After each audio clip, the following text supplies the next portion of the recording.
네, 반갑습니다. 마르스 김동석의 리얼 주식입니다. 오늘 마르스 김동석의 리얼 주식은 삼성전자 40년 만에 찾아온 부자 될 기회입니다. 10만 원까지 무조건 버티시길 바랍니다. 삼성전자가 충분히 이 40년 만에 온 기회에서 10만 원까지도 기대해 볼 수 있는 구간이니까 오늘 꼭 집중해서 방송 끝까지 왜 버텨야 되는지, 왜 올라가는지 확인하시면 좋을 것 같습니다. 그 이전에 여러분들의 사랑으로 저희 마르스 김동석의 리얼 주식 유튜브가 빠르게 성장하고 있습니다. 현재 구독자 53,600명이고요. 6만 명을 향해 달려가고 있습니다. 여러분들에게 너무 감사한 마음에 저희가 5만 명 구독자 이벤트로 저희가 2차 전지 시장 전망에 대한 자료와 관련주까지 총 정리를 해서 저희가 무료로 자료를 나눠드리고 있습니다. 저희 자료집을 어디서 받을 수 있냐라고 한다면 영상 끝까지 시청하셔라 말씀드리고요. 이 자료집은 여러분들이 아무 데서나 받을 수 있는 게 아니라 제가 직접 만든 자료입니다. 그래서 2차 전지 시장 전망부터 시작해서 관련주까지 직접 만든 자료이기 때문에 꼭 받아가서 무료로 알아가시면 좋겠다라고 말씀을 드리고요. 이뿐만 아니라 여러분들에게 도움이 될 수 있는 영상들 많이 찍어드리고 있으니까 이 영상들 시청하시고 저희 유튜브 구독 버튼 그리고 영상 좋아요 그리고 댓글까지 달아주시면 정말 감사하겠다 말씀을 드리고 나는 기법 강의도 관심 많아요 하시는 분들은 맨 아래 저희 상한가 차트 연구소 유튜브 구독과 영상 시청까지 꼭 부탁드리도록 하겠습니다. 그래서 오늘의 주제는 삼성전자 40년 만에 온 기회 10만 원까지 꼭 버텨라 라고 오늘 말씀드리도록 하겠습니다. 이게 뭔 소리냐? 일단은 정말 오랜만에 삼성전자가 6만 전자를 탈환을 했습니다. 그래서 6만 원에 딱 종가 마감을 했고요. 그래서 보시면은 삼성전자가 한 달 만에 6만 원 회복을 했습니다. 그래서 코스피를 거의 캐리했다, 끌어올렸다 이렇게 얘기를 하고 있는데 지금 보시면은 삼성전자 본관에서 직원들이 밝은 표정으로 본관을 뭐 드나들고 있는 이미지다 해가지고 올려놨는데 뭐 6만 원에 가서 기분이 좋다 뭐 이런 느낌으로 이미지를 올려놨죠. 근데 직원들은 관계가 없지 않을까 생각을 하고요. 삼성전자 4% 이상 상승하면서 한 달 만에 6만 전자를 회복을 했습니다. 얼마 전까지만 하더라도 6만 원이 깨졌네 어쩌네 말이 많았는데 다시 회복을 했고요. 반도체 과매도 인식과 달러 강세에 따른 수익 확대 기대감이 유입됐기 때문이라고 보이고 있습니다. 그다음 SK하이닉스도 같이 올라가면서 10만 원을 눈앞에 두게 됐고요. 달러 강세로 휘청이던 코스피 지수는 반도체의 상승으로 어느 정도 버텼다라고 볼 수 있을 것 같습니다. 그래서 장마판까지 59,800원대로 오가면서 뒷심이 좀 부족한 모습 보였으나 6만 원대를 완벽하게 회복을 했다라고 볼 수 있을 것 같고요. 삼성전자를 패대기 쳤던 외국인이 이날 641만 주를 사들였고 주가 상승을 이끌었습니다. 그래서 외국인 순매수는 3,207억 원 규모였고 기관은 500억, 개인은 2,640억이었습니다. 그래서 오히려 외국인이 사고 기관과 개인이 매도하는 그런 모습이었다고 볼 수 있을 것 같고요. 그래서 드디어 외국인이 들어오기 시작했구나. 어떻게 보면 삼성전자가 원하던 그림이 좀 그려지고 있다라고 생각하시면 될 것 같습니다. 대형 반도체 종목이 동반 상승하는 이유로는 그간 반도체 업황을 너무 나쁘게만 인식을 했다. 뭐 디램 가격이 빠진다라든가 또는 반도체 뭐 인플레이션의 영향이 크다라든가 뭐 실적이 준다라든가 이런 나쁜 얘기들이 많았는데 생각보다 그 영향이 주가에 너무 과하게 반영이 됐다라고 얘기를 하는 거죠.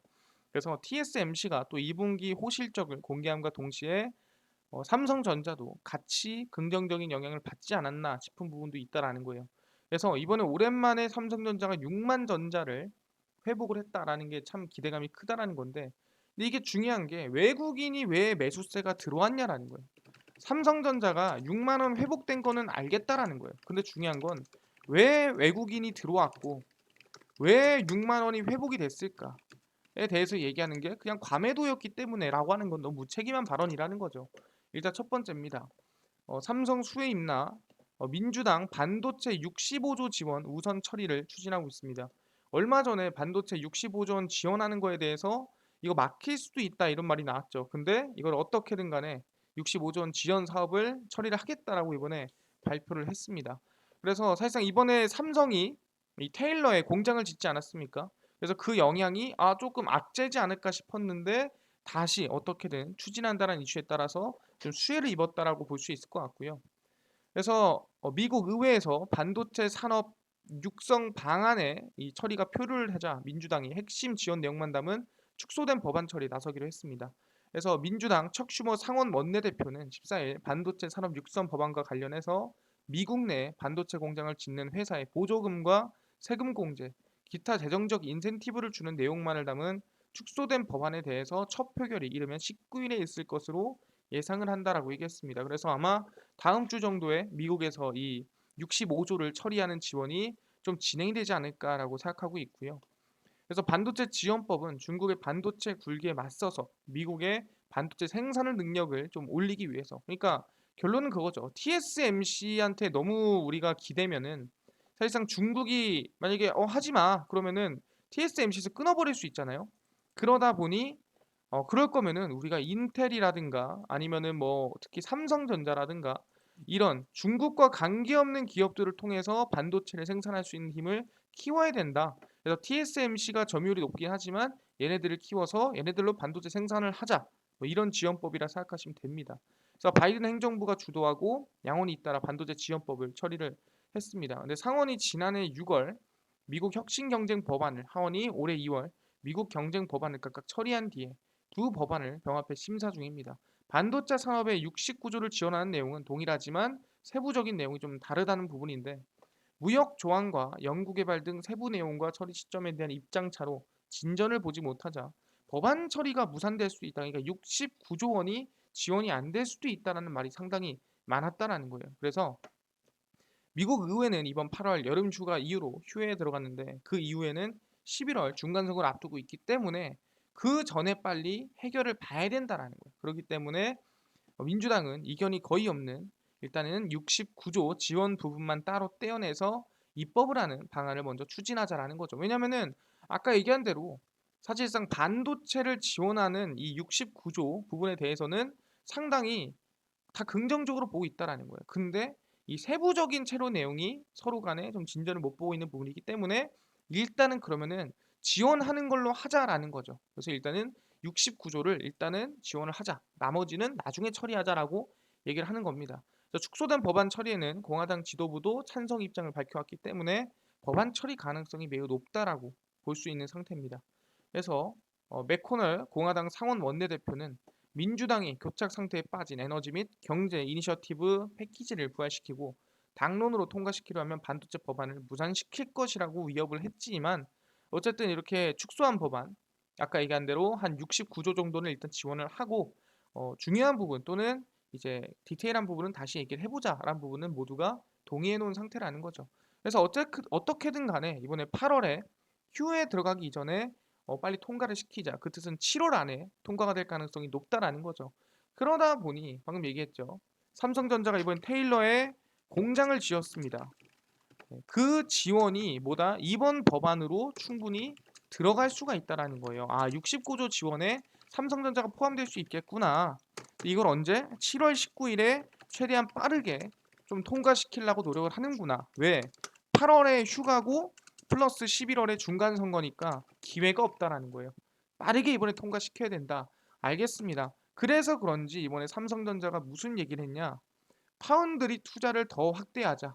텍사스 테일러에 이 공장 부지 더 늘려달라 얘기 나왔다라는 거예요. 이게 뭔 소리냐? 지금 1공장도 안 됐는데 2공장까지 늘리겠다는 소리죠.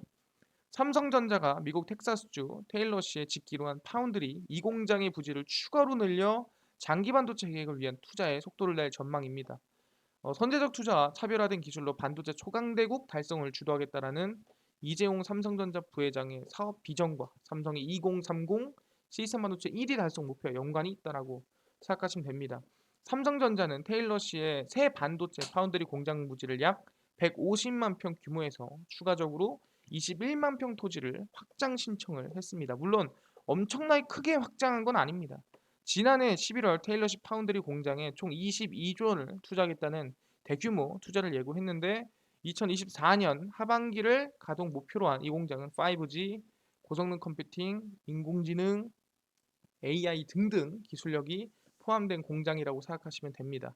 그래서 상반기 원래 착공식을 진행한다라고 했었는데 이게 반도체 지원법이라든가 또는 이제 사면이라든가 여러 가지 일이 미뤄지면서 이제 하반기로 밀렸다라고 생각하시면 됩니다. 그래서 대만 TSMC와 인텔도 미국의 새로운 반도체 시설을 건설하기로 계획했지만 아까 69조가 통과가 안 돼 보니까 아직 진행이 좀 안 되고 있는 부분이라고 생각하시면 될 것 같습니다.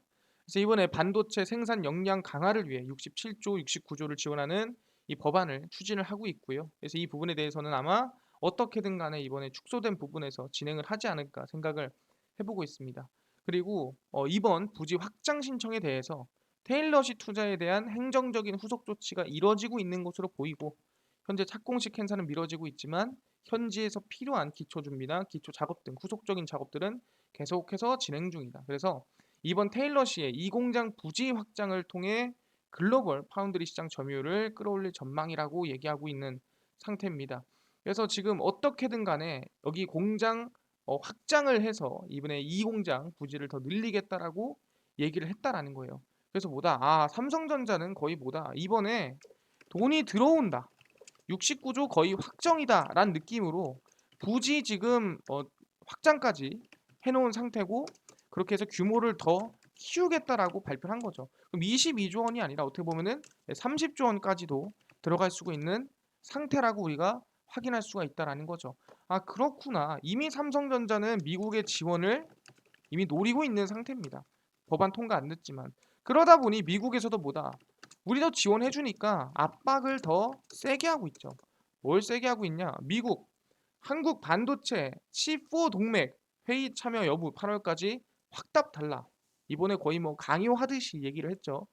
그래서 바이든 행정부가 다음 달 미국과 한국, 일본, 대만이 참여하는 반도체 동맹인 이른바 C4 위한 반도체 공급망 실무회의를 열겠다고 한국에 통보를 했습니다. 의논이 아니죠. 그래서 중국과 반도체 교육 비중이 높은 한국이 아직 미국 주도의 반도체 동맹 참여에 주저하고 있는 가운데 행정부의 이제 중국 반도체 굴기 견제 움직임이 본격화되고 있는 거죠. 우리가 중국에 흔들리면 안 되지. 그럼 우리끼리 힘을 뭉쳐야 되지 않겠어? 라고 얘기를 하는 겁니다.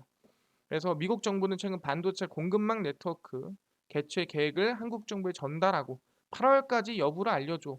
편가르기죠. 너 중국 편 할래? 내 편 할래? 너 내 편 할 건 8월까지 얘기해라. 근데 8월까지 얘기 안 하면 너 우리 편 아니야. 너 공장 그거 다 엎어버릴 수 있다. 얘기를 하는 겁니다. 왜? 내 67조 준다니까? 69조 지원해 준다니까? 아, 돈 지원해 주는데 너네도 이 정도는 해줘야지. 역시 공짜로 받는 돈은 없습니다. 3월 미국과 한국, 일본, 대만 정부의 반도체 공급망 네트워크 결정안을 제안한 바가 있고요. 이 구상을 구체화하기 위한 실무회의를 이번에 갖는다라고 생각하시면 됩니다. 그래서 반도체 설계 기술 1위인 미국과 메모리 반도체 분야 최강국인 한국, 소재 부품 장비 분야 선두인 일본, 비메모리 반도체 강자 대만이 모여서 R&D, 인력 육성 거의 독점하자 이런 느낌으로 보는 거고 중국을 따돌리자 이렇게 볼 수가 있는 거겠죠. 그래서 일본과 대만이 반도체 공급망 네트워크 참여에 긍정적인 반응을 보이는 가운데 당연히 일본은 긍정적이겠죠. 일본이 거부할 리가 없죠. 한국은 아까 얘기한 대로 중국이 살짝 눈치 보여서 못하고 있는 상태다. 왜냐하면 한국 반도체 수출의 62%가량이 중국에 집중돼 있고 그 다음에 이미 산업통상자원부와 미 산무부 간의 반도체 파트너십 대화 등 협력 채널이 돼 있는 만큼이나 굳이 이거를 해야 되나? 라는 생각을 한다라는 거예요.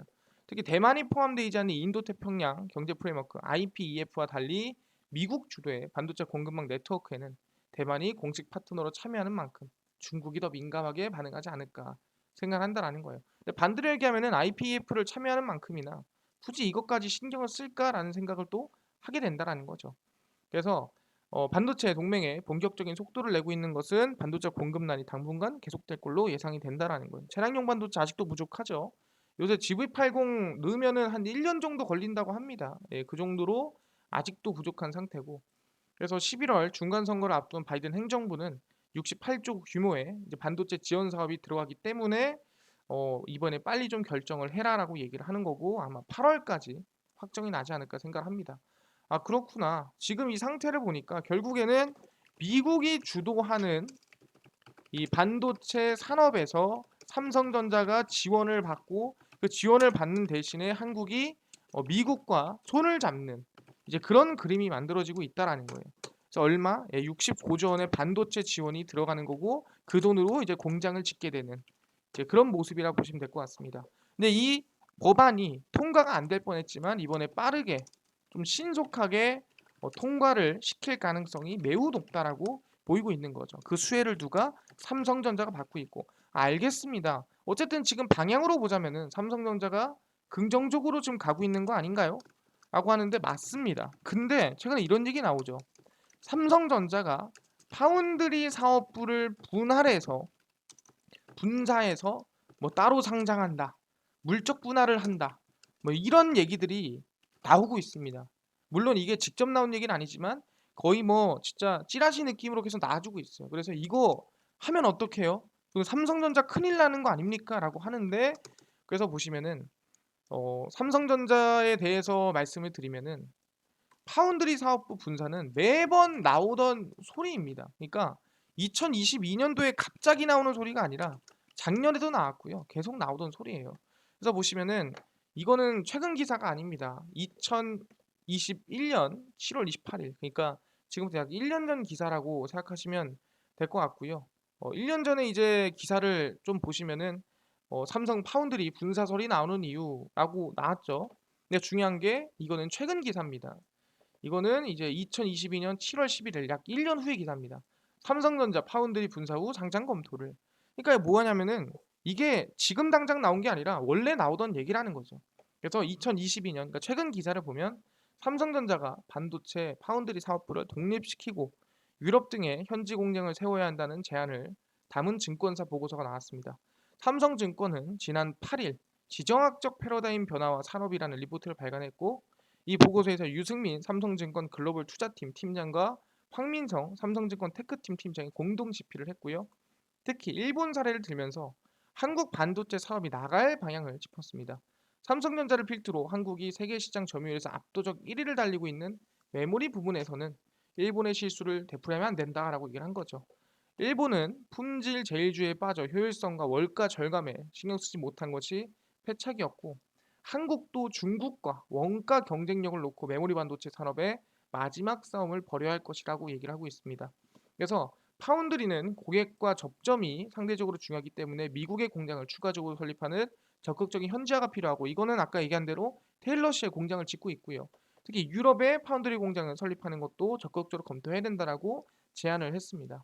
그리고 반도체 인력 수급 문제를 해결하기 위해서는 보상이 좀 많이 들어가야 되지 않나 생각하는 거고 그게 바로 분사를 통해 미래 보상에 대한 기대감을 높이는 거고 그 미래 보상이라는 게 뭐냐면은 미국의 상장까지 시도를 하는 게 맞지 않느냐라고 얘기를 하는 겁니다. 이게 언제? 2022년 7월 11일에 나온 겁니다. 이것만 보면은 와 이거 삼성전자 파운드리 분사하면은 큰일 나는 거 아니야? 하겠지만 이 이유를 이제 하면 안 된다. 분사를 하면 안 됩니다. 하는 이유를 작년에 누가 정리를 해놨습니다. 그래서 보시면은 이것도 기사고요. TSMC와 인텔이 공격적인 투자 발표로 이거는 1년 전 기사입니다. 어, 반도체 수탁 생산 파운드리 판도를 뒤흔들고 있다. 그래서 삼성전자는 미국 증설이 안개 속이다. 그래서 파운드리 분사설에 또 시달리고 있다라고 합니다. 지금은 똑같죠. 지금은 미국 증설을 했는데도 분사설에 시달리고 있는 거예요. 또 웃긴 거죠. 이때는 증설이 안개 속이라서 분사설이 나왔는데 이 증설을 했는데 이제 안개 또 이제 파운드리 얘기 나오는 겁니다. 보시면 파운드리를 떼어내야 한다는 의견이 꾸준히 나옵니다. 같은 맥락에서 지난 2017년 시스템 LSI 사업부 소속이던 파운드리 팀을 독립부서로 분리했으나 여전히 삼성전자에 소속된 조직입니다. 그래서 삼성전자 파운드리가 삼성 디스플레이의 천안 사업장 활용 방안을 검토 중으로 알려지면서 또 분사 가능성이 2017년도에 불거졌습니다.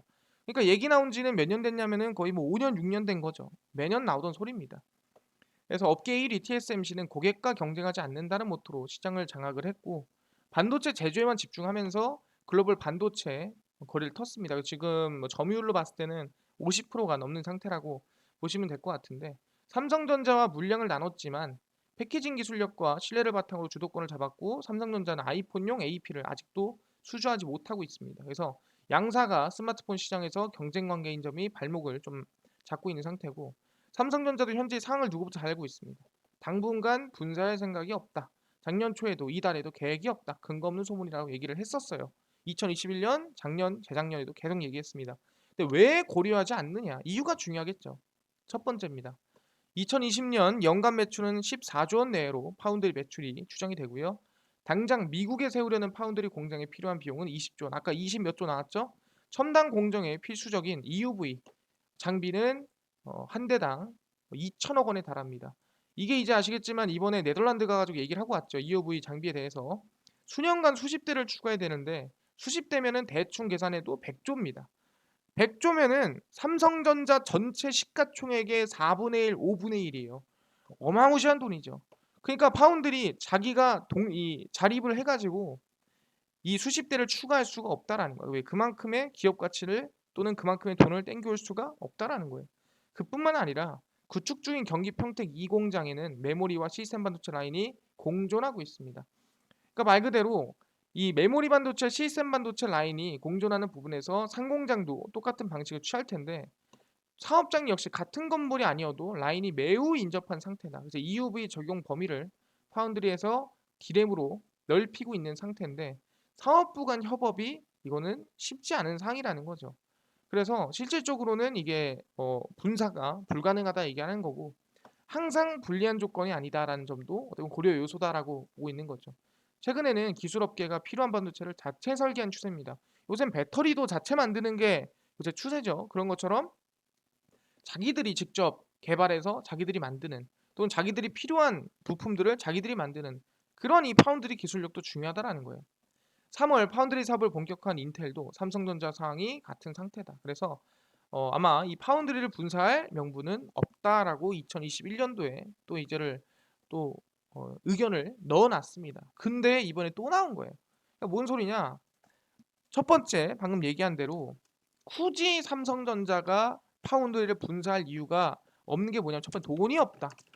예, 분사해서 사실상 EUV 그 장비를 100조 정도 돈을 들여서 사야 되는데 아무리 해도 살 수 없다라는 거죠. 두 번째는 뭐냐 한다면은 굳이 지금 이 사업부 간 분할을 할 필요가 없다라는 거예요. 파운드리랑 그다음에 D램 메모리 반도체랑 뭐하러 이거를 분할을 하냐? 지금 어느 정도 지금 긍정적인 효과를 내고 있는데 라고 얘기하는 거예요. 그러다 보니까 이게 분사를 하려면 정말 일이 커집니다. 예, 그래서 불가능하다. 그래서 이미 분사하지 않은 상태에서 미국 공장을 증설하겠다 얘기를 했죠. 22조 원을 들여서. 그럼 오히려 더 분사할 이유가 없다라는 거예요. 왜? 할 거였으면 그 전에 했어야죠. 누구처럼? 예, LG처럼. LG 에너지 솔루션 공장을 짓는 것처럼 그 전에 했어야 되는데 그렇지 않았다라는 거죠. 아, 그렇구나. 그러면은 파운드리 분사 썰은 솔직히 말하면 그냥 무시하는 게 나을 수도 있다. 그래서 이건 악재가 아니다. 이거는 2017년도부터 나오던 소리다. 라고 생각하시면 될 것 같습니다.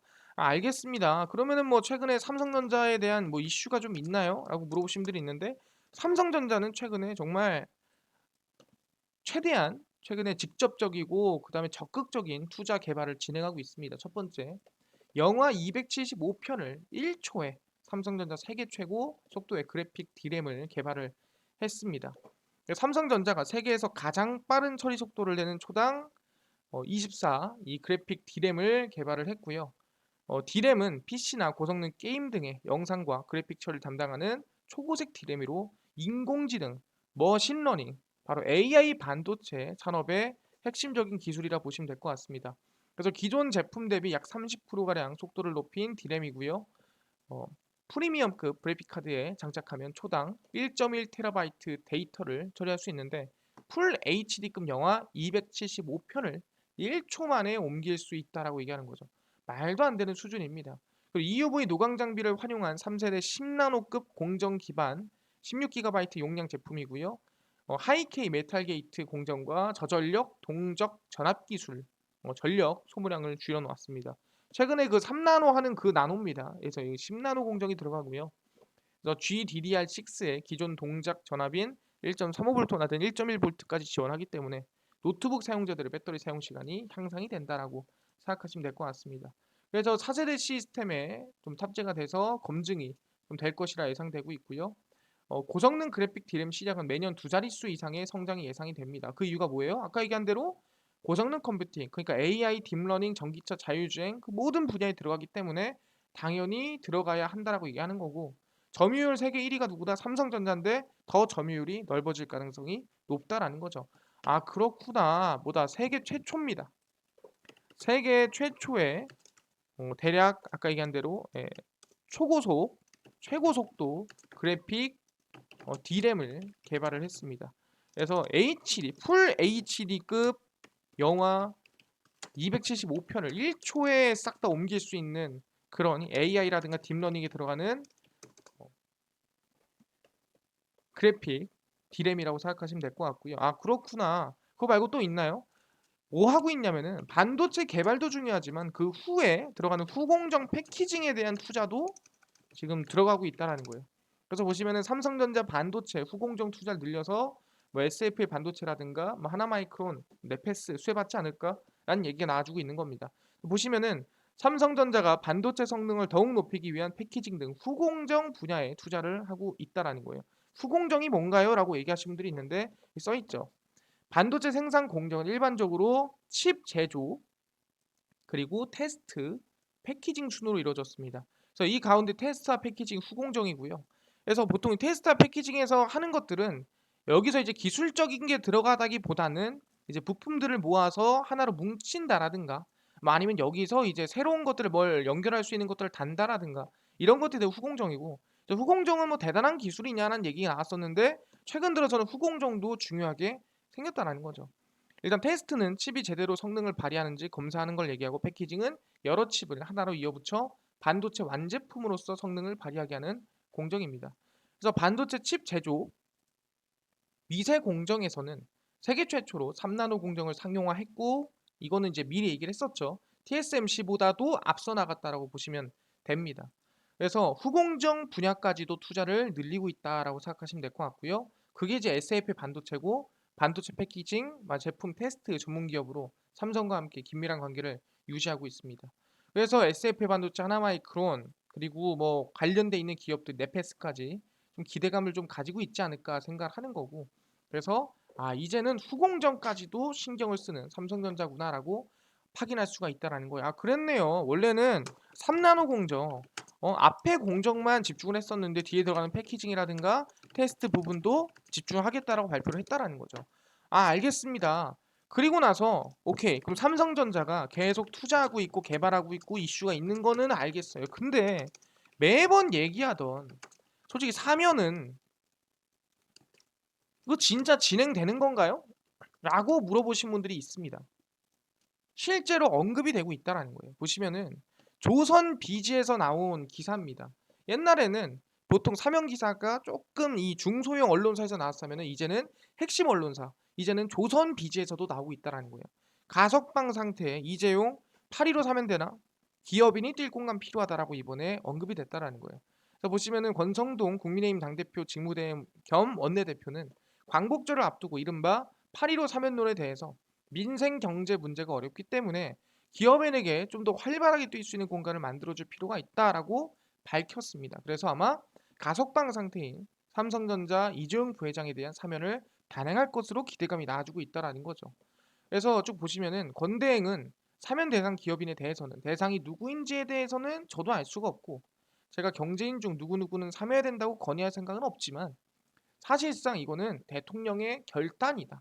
그렇기 때문에 어쨌든 이번에 결단을 내려야 된다라고 얘기를 하고 있는 거죠. 근데 누구겠습니까? 뻔하죠. 그래서 일반론을 말하자면 모든 정부가 집권 1년 차에 8.15 사면을 대대적으로 실시했다. 그것은 현 1987년 헌법 체제 이후 모든 대통령이 그렇게 했기 때문에 사면이 7번에서 많으면 10번 정도 단행이 됐다는 일반론입니다. 그러니까 이번에도 일반적이라면 해야 한다라고 얘기를 하고 있는 거죠. 그래서 직접적으로 지금 언급이 되고 있는 상태라고 보시면 될 것 같고요. 그뿐만 아니라 누가 기업인도 함께 포함이 되고 있다는 거. 최태원, 이재용, 신동빈 사면 경제에 도움될 것이라고 이번에 언급을 했습니다. 그래서 보시면 최태원 대한상공회의소 회장, SK그룹 회장, 8.15 광복절을 앞두고 거론되는 이재용 삼성전자 부회장, 신동빈 롯데그룹 회장 등 사면 문제에 대해서 경제에 도움이 될 것이니 이거는 사면을 해야 되지 않겠느냐라고 얘기를 했다라는 거예요. 직접 언급을 한 부분입니다. 그래서 경제가 어렵다 보니 조금 더 풀어줘야 활동 범위가 넓어지지 않겠느냐라고 얘기했고요.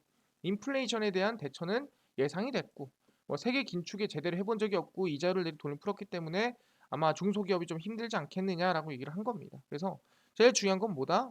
직접적으로 이번 이 SK그룹 회장이 이재용, 신동민 사면에 대해서 언급을 했다라는 거죠. 그렇구나. 그래서 뭐다? 이제는 실질적으로 이 당 내에서도 직접적인 언급이 나오고 있고요. 뭐에 대해서? 예, 이재용 부회장 사면에 대해서. 마찬가지로 최태원 SK그룹 회장에 대해서도 뭐라고? 사면해줘라. 이번에 직접 언급이 됐다라는 거예요. 여기까지 확인됐습니다. 근데 40년 만의 기회가 뭘까요?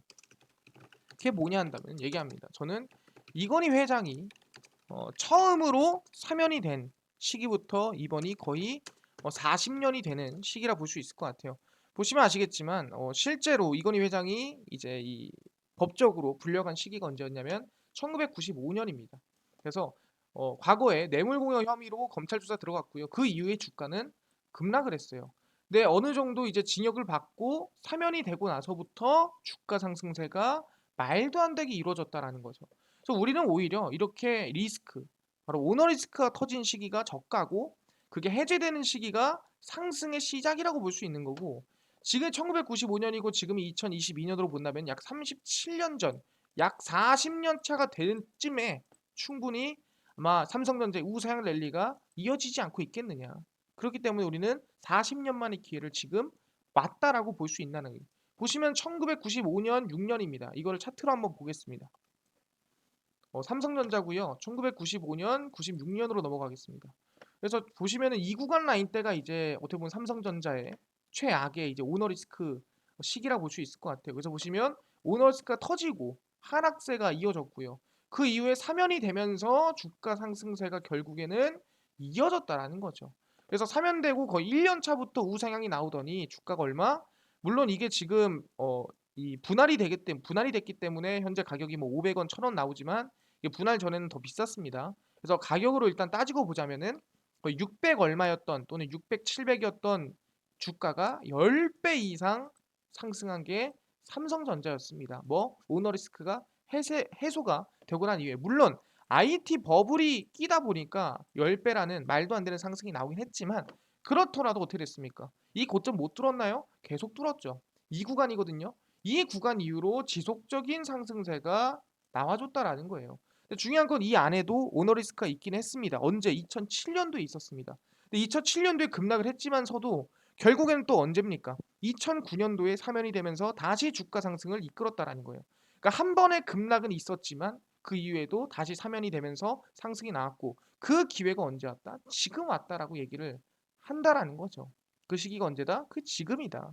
그러다 보니까 제가 한번 언급을 했었습니다. 이 오너 리스크에 따라서 주가 상승과 하락을 얘기를 했고요. 오너 리스크가 해소가 됐을 때 오히려 주가는 63% 상승, 오너 리스크가 생겼을 때 21% 급락, 오너 리스크가 해소가 됐을 때 75% 상승, 오너 리스크가 생겼을 때 시장만큼만 올랐습니다. 오른 게 아니라 시장만큼 올랐고요. 그다음에 오너 리스크가 해소가 됐을 때 시장보다 4배, 5배 이상 올랐죠. 그렇기 때문에 지금이 몇 년 만에 이건희 회장이 사면이 된 이후 40년 만에 기회가 왔다. 뭐 8.15 사면에 대해서 우리가 기회를 좀 볼만하다라는 거고, 지금 가격이 6만 원이면 사실상 10만 원이란 가격이 부담되는 가격이 아니라는 거예요. 일반적으로 60%에서 70% 이상 상승이 나왔다면 10만 원까지도 볼 수 있는 구간이라고 생각하고요.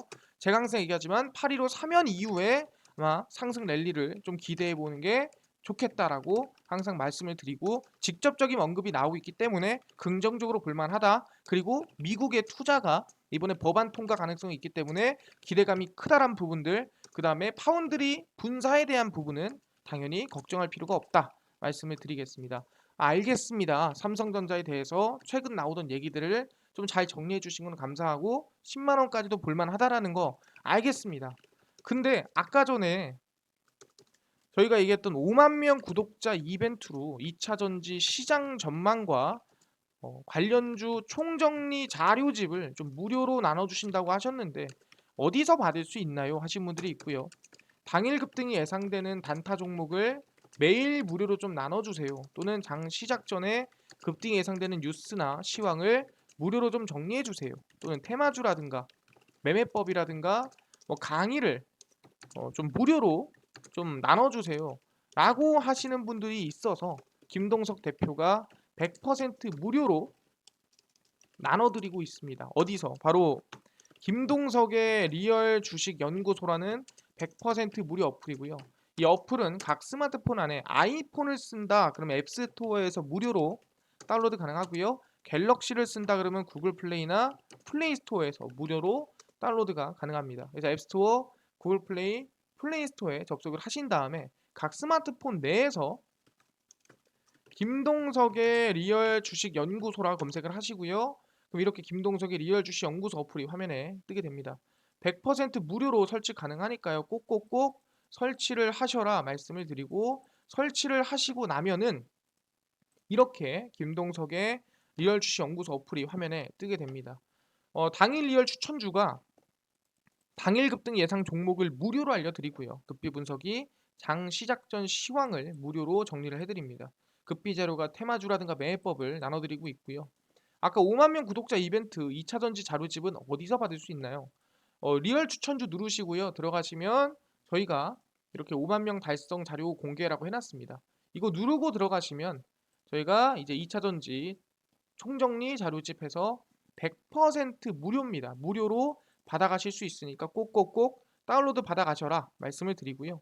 이 자료집뿐만이 아니라 저희 당일 리어 추천주는 매일매일 7월 15일, 14일, 13일, 12일, 11일 추천주를 매일매일 올려드리고 있으니까 당연히 다음 주 18일, 7월 18일 추천주도 당연히 올라갈 거다. 그 종목도 무료로 확인하시면 된다 말씀드리고요. 그 다음에 이 급비 분석에서는 장 시작 전 시황입니다. 해외 증시부터 국내 이슈까지 무료로 정리를 해드리고 있고요. 이뿐만 아니라 급비 자료에서는 테마주라든가 매매법을 무료로 나눠드리고 있습니다. 최근에 원숭이 두창이 또 이슈가 됐어요. 왜 이슈가 됐고 어떤 종목이 있는지 다 해드리죠. 이것만 봐도 다른 이슈라든가 다른 종목 볼 필요가 없습니다. 전부 매일매일 정리해드리고 있으니까. 그래서 김동석의 리얼 주식 연구소 어플이고요. 100% 무료 어플입니다. 종목, 시황, 테마주 강의 자료까지 다 받아가시면 좋겠다 말씀드리고요. 이뿐만 아니라 저희 마르스 김동석의 리얼 주식 유튜브 여러분들의 사랑으로 커가고 있습니다. 우리 구독자 6만 명을 향해 달려가고 있으니까요. 딴 거 안 바랍니다. 유튜브 구독, 영상 좋아요, 그 다음에 댓글까지 남겨주시면 너무나도 감사하겠다 말씀드리면서 오늘 영상 여기서 마치고 다음 영상에 또 뵙도록 하겠습니다. 감사합니다.